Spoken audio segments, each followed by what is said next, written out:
My fiancée thought she was marrying a millionaire.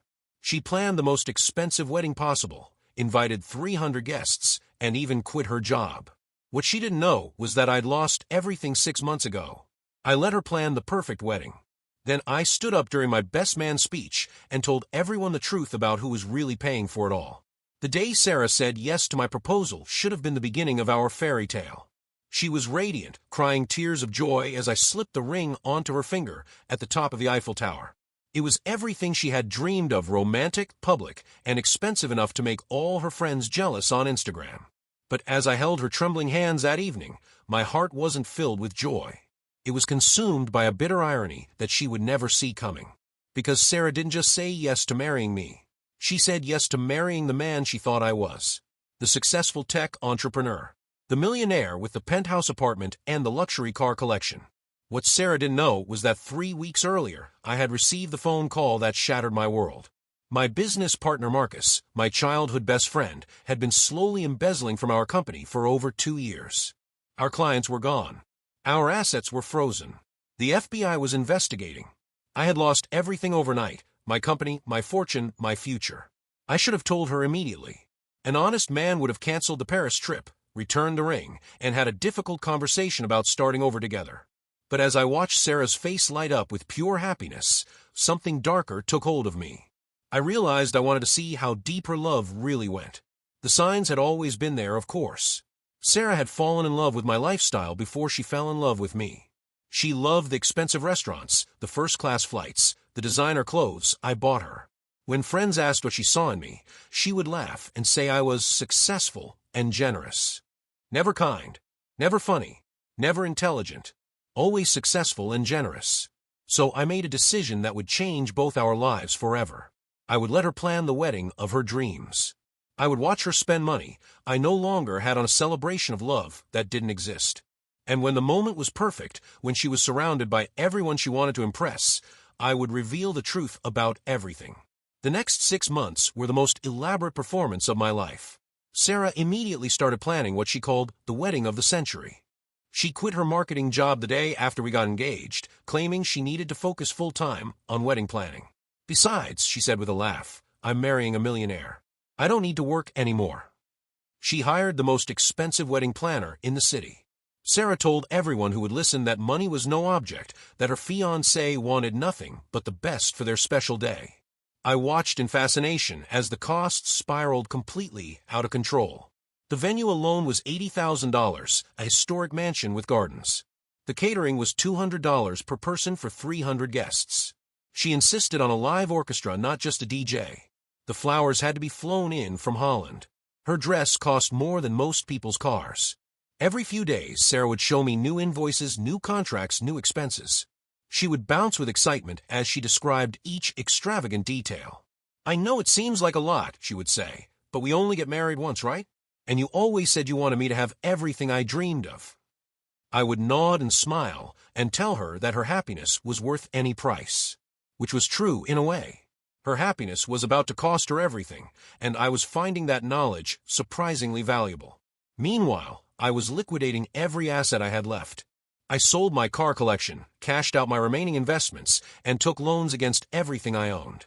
I even borrowed money from my parents, telling them it was for wedding expenses and a down payment on a bigger house for Sarah. Every penny went into a special account that Sarah thought was our wedding fund, but was actually my revenge fund. The most twisted part was watching Sarah's relationship with my best friend Marcus, the man who had destroyed my life. She insisted he be my best man, of course. She had always loved Marcus. He was charming, handsome, and everything I wasn't. What she didn't know was that Marcus and I had barely spoken since I discovered his betrayal. But Marcus loved being around Sarah, especially now that she was planning the social event of the season. He volunteered to help with everything: the bachelor party, the rehearsal dinner, even the honeymoon planning. He would come over for dinner and listen to Sarah describe her wedding plans with an enthusiasm that made me nauseous. "You're the luckiest man alive," he would tell me, patting my shoulder with the same hand he had used to sign checks stealing my money. "Sarah's going to be such a beautiful bride." I would just smile and agree, all while mentally preparing for the moment I would destroy both their worlds simultaneously. Update 1. The wedding day dawned perfect and cloudless. Sarah looked absolutely stunning in her $15,000 custom gown, walking down an aisle lined with thousands of dollars worth of imported flowers. The ceremony was flawless, emotional, elegant, and photographed by a team of professionals who cost more per hour than most people make in a week. As we exchanged vows, Sarah's eyes were filled with tears of joy. She promised to love me in wealth and in poverty, in good times and bad. The words hung in the air like a prophecy. She had no idea how soon she would be tested on that promise. The reception was everything Sarah had dreamed of. The mansion looked like a fairy tale with crystal chandeliers, gold-rimmed china, and centerpieces that cost more than most people's rent. Our 300 guests dined on lobster and wagyu beef, while a 12-piece orchestra played classical music. Sarah was in her element, floating from table to table in her designer gown, accepting congratulations and compliments.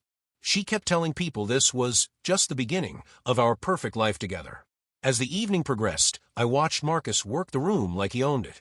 He was charming Sarah's family, impressing my business contacts, who didn't yet know about the company's collapse, and generally basking in the reflected glory of what everyone thought was my continued success.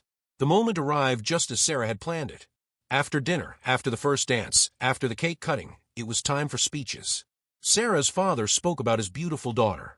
Her maid of honor shared embarrassing stories from college. And then it was Marcus's turn as my best man. Marcus stood up, champagne glass in hand, commanding the attention of all 300 guests. "I've known Ryan for 15 years, he began, and I've never seen him happier than he is tonight. Sarah, you've brought out the best in him. And Ryan, you've shown all of us what it means to be generous and successful and still stay humble." The crowd laughed and applauded. Sarah was beaming, her hand in mine, completely unaware that she was about to become the star of a very different kind of show. Marcus continued his speech, talking about friendship and love, and the bright future ahead of us. He was just reaching his conclusion when I stood up and gently took the microphone from his hand. "Thank you, Marcus," I said, my voice carrying clearly through the sound system. "That was beautiful. But I think it's time I shared a few words of my own." Update 2. An expectant hush fell over the crowd. Sarah squeezed my hand encouragingly, thinking this was a romantic surprise. All 300 guests turned their attention to me, champagne glasses raised, ready to toast whatever heartfelt words I was about to share. "Thank you all for being here tonight," I began, my voice steady and clear. "This truly is a magical evening. Sarah looks absolutely beautiful, doesn't she?" Applause rippled through the crowd. Sarah blushed and smiled up at me adoringly. "Sarah has planned the most incredible wedding," I continued. "Every detail has been perfect. The flowers, the food, the music, the venue, everything exactly as she dreamed it would be. She spared no expense to make sure this night would be unforgettable." More applause. Sarah's mother wiped away a tear. "In fact," I said, looking directly at Sarah, "the total cost of tonight's celebration is approximately $400,000. That's not including the engagement ring, the honeymoon Sarah has planned for us in the Maldives, or the down payment she expects me to make on our new house next month." Some people in the crowd shifted uncomfortably. This was getting oddly specific for a wedding speech. Now, some of you might be wondering how we afforded such an extravagant celebration. After all, $400,000 is a lot of money. I paused and smiled at the crowd. The answer is simple. We couldn't afford it. The silence that followed was deafening. Sarah's smile faltered. "You see, 6 months ago, I discovered that my business partner Marcus, my best man standing right here, had been embezzling from our company for 2 years. Our business collapsed overnight. I lost everything, my company, my investments, my income. Everything." Marcus's face went white. Sarah's grip on my hand tightened. "So how did we pay for tonight?" I asked, my voice getting colder. "Well, I sold every asset I had left. I emptied my savings. I borrowed money from my parents under false pretenses. I even took out loans against my car and my apartment." The crowd was completely silent now. Even the wait staff had stopped moving. "But here's the really interesting part," I continued. "When I lost everything 6 months ago, I had a choice. I could tell Sarah the truth, cancel the wedding, and ask her to stand by me while we rebuilt our lives together. Or I could run an experiment. I could see what happened if I let her plan the wedding of her dreams using money we didn't have." Sarah tried to pull away from me, but I held her hand firmly. The results of that experiment are sitting right here in this room. 300 people celebrating a marriage that began with a lie. A bride who quit her job because she thought she was marrying money. A reception that cost more than most people make in 5 years, paid for with borrowed money and false hope. I turned to look directly at Sarah. Sweetheart, you promised to love me in wealth and in poverty. The poverty part starts tomorrow. The silence stretched on for what felt like an eternity. Then Sarah found her voice. You're lying, she whispered. This is some kind of sick joke. I reached into my jacket pocket and pulled out a thick folder. This contains all the financial documents. The bankruptcy papers for the company, the loan agreements for tonight's expenses, the foreclosure notice for my apartment that arrived last week. I handed the folder to her father, who opened it with trembling hands. And Marcus, I said, turning to my former best friend, since you're here celebrating the success you helped destroy, I thought you should know that I've already given all the evidence of your embezzlement to the FBI. They'll probably want to talk to you tomorrow. Marcus stumbled backward, knocking over a chair. But don't worry about me, I announced to the stunned crowd. This has actually been the most liberating 6 months of my life. I've learned exactly what my relationships were really worth. And now all of you have learned something too. I set down the microphone, kissed Sarah's cheek one last time, and walked out of the reception hall. Behind me, I could hear the chaos beginning, shouting, crying, chairs scraping, as people stood up in confusion. Final update. I didn't stick around for the aftermath. I walked straight to my car and drove to the airport, where I had a flight booked to Thailand using the last of my available credit. The story of what happened after I left came to me through friends who witnessed the explosion. Sarah's father read through the financial documents in front of everyone, confirming that everything I had said was true. The revelation that the entire wedding was funded by borrowed money sent shockwaves through both families. Sarah's parents were mortified, not just by the debt, but by the public humiliation. The guests left quickly and quietly, many without saying goodbye. The vendors still had to be paid, of course. Sarah's parents ended up covering most of the immediate costs to avoid legal action, draining their retirement savings in the process. Marcus disappeared that same night. By the time the FBI came looking for him the next week, he had apparently fled to a country without extradition treaties. He left behind his own wife and children who knew nothing about his crimes. As for Sarah, the transition from princess to pauper was swift and brutal. The luxury apartment I could no longer afford was vacated within 30 days. Her designer wardrobe was sold to pay creditors. The honeymoon to the Maldives was canceled, along with her dreams of early retirement and financial security. The most telling detail came from a mutual friend who ran into Sarah at a discount grocery store 3 months later. She was back to working 2 jobs, living in a studio apartment, and had traded her designer clothes for thrift store finds. When asked how she was doing, she apparently said, "I can't believe he did this to me. I trusted him to take care of me, and he ruined my life." Even then, she couldn't see that she had ruined her own life by choosing money over love.